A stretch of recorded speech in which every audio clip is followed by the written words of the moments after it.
Hello everyone, welcome to our YouTube channel CA Sansar and this is CA Stuti Mahajan. तो आज हम discuss करेंगे common mistakes while filing ITR. Let's सी।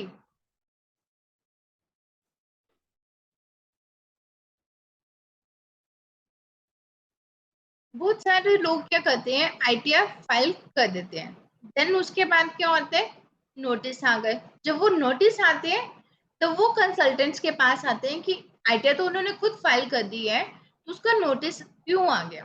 ठीक है, तो कई सारी ऐसी मिस्टेक्स हैं, छोटी छोटी ऐसी मिस्टेक्स हैं जो कि आईटीआर फाइल करते हुए देखते नहीं, या टैक्स पेयर्स हो गई या कंसल्टेंट्स खुद भी प्रोफेशनल्स कई बार स्किप कर जाते हैं। तो common mistakes while filing ITR, let's सी। सबसे पहले, filing ITR using the wrong form. अगर इंडिविजुअल ने आईटीआर का फॉर्म ही गलत चूज कर लिया तो उसके रिटर्न क्या हो जाएगी, डिफेक्टिव या इनवैलिड। तो आईटीआर फॉर्म हमें कौन से चूज करना है, उसके लिए हमें क्या चेक करना है, उसकी इंडिविजुअल की कौन कौन सी हेड से इनकम है, उसके सोर्सेज ऑफ इनकम क्या है। तो आईटीआर फॉर्म डिटरमिन करने का यही एक तरीका है, from the sources from which the income is earned in the financial. Let us suppose ITR one किसके लिए हम यूज करते हैं, जिसकी इनकम है from salary, one house property and interest income. अगर उस पर्सन की कोई एलटीसीजी से भी कोई इनकम है तो उसके लिए हम कौन सा आईटीआर यूज करेंगे, आईटीआर टू। और अगर उस पर्सन की एलटीसीजी से इनकम है और वो आईटीआर वन के अंदर फाइल कर दिए हैं तो आईटीआर वन के अंदर उनको कैपिटल गेन्स का डाटा कहीं पे डालने की स्पेस ही नहीं मिलेगी।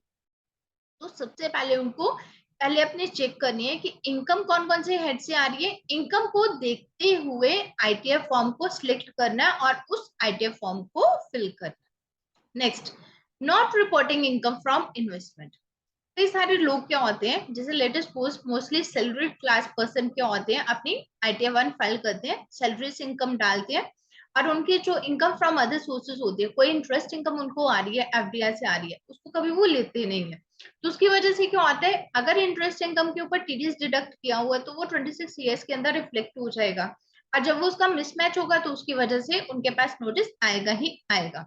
और अगर कोई ऐसी एफडीआर है जिसके ऊपर इंटरेस्ट इनकम कोई आ रही है, लेटेस्ट पोस्ट जैसे कि पोस्ट ऑफिस में अगर कोई आपने एफडीआर करवाई है, उसकी जो इंटरेस्ट इनकम है उसके ऊपर टीडीएस तो डिडक्ट नहीं हो रहा, लेकिन वो भी आपको इंटरेस्ट इनकम जो भी है आपने वहां पे मेंशन करनी है। अब कोई इंटरेस्ट इनकम है वो आपको इनकम फ्रॉम अदर सोर्सेज के अंदर दिखानी है, और दिखाते हुए ही आपको आईटीआर जो अपनी फाइनल करनी है।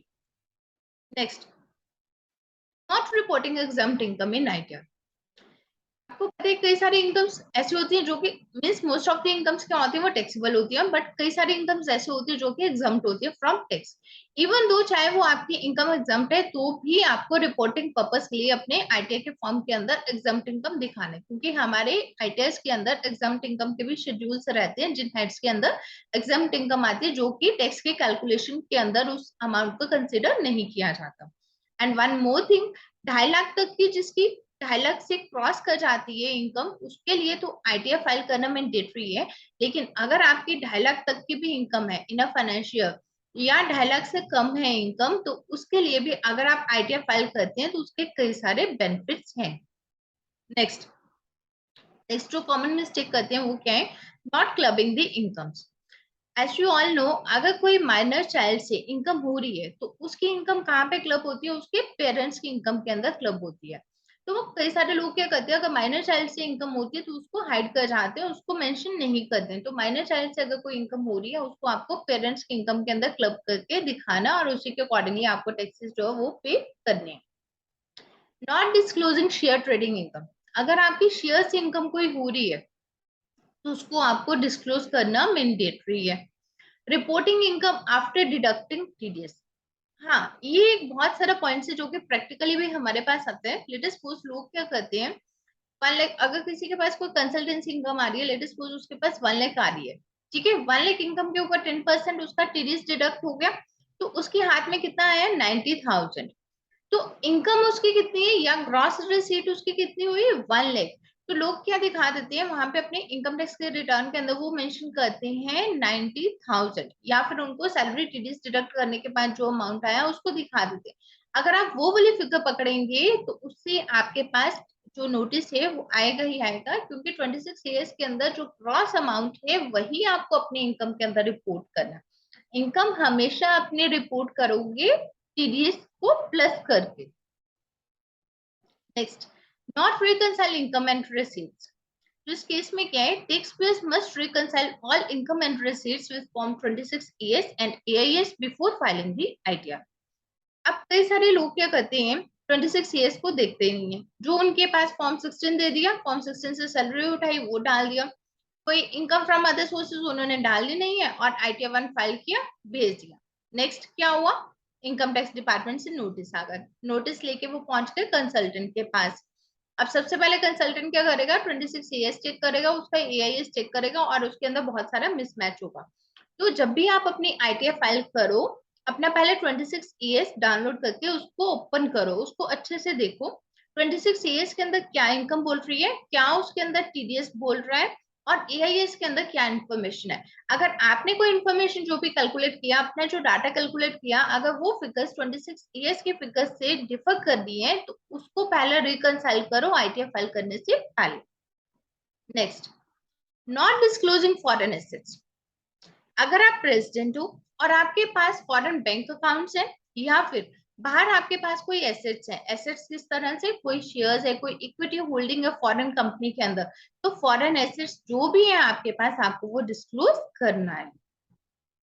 Next, not reporting all bank accounts.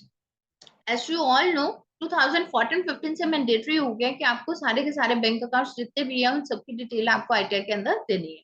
फिर भी अभी भी लोग क्या करते हैं कि आपको एक सिंगल बैंक अकाउंट मेंशन करना है जिसके अंदर आपको आईटी इनकम टैक्स का रिफंड लेना है। तो लोग क्या करते हैं, एक ही अकाउंट सिंगल बैंक अकाउंट दिखाते हैं, उसी में टिक करते हैं कि इसी में हमें इनकम टैक्स का रिफंड चाहिए और उसको आईटीआर को भेज देते हैं। उससे क्या होता है, उससे भी नोटिस आने के चांसेस जो है वो बढ़ जाते हैं। तो जितने भी आपके बैंक अकाउंट्स हैं आपको सबकी डिटेल वहां पे आईटीआर के अंदर देनी है। हालांकि जिसके अंदर आप इनकम टैक्स का रिफंड चाहते हो उस एक को आप टिक करेंगे, बाकी लेकिन डिटेल पॉइंट ऑफ व्यू से, रिपोर्टिंग पॉइंट ऑफ व्यू से आप सारे बैंक अकाउंट्स की डिटेल्स वहां पर देंगे। Next, not pre validating your bank account. Maximum लोग क्या कर रही है, इस केस में मिस्टेक कर रही है कि अपना बैंक अकाउंट जो है उसको प्री वैलिडेट नहीं कर रही है।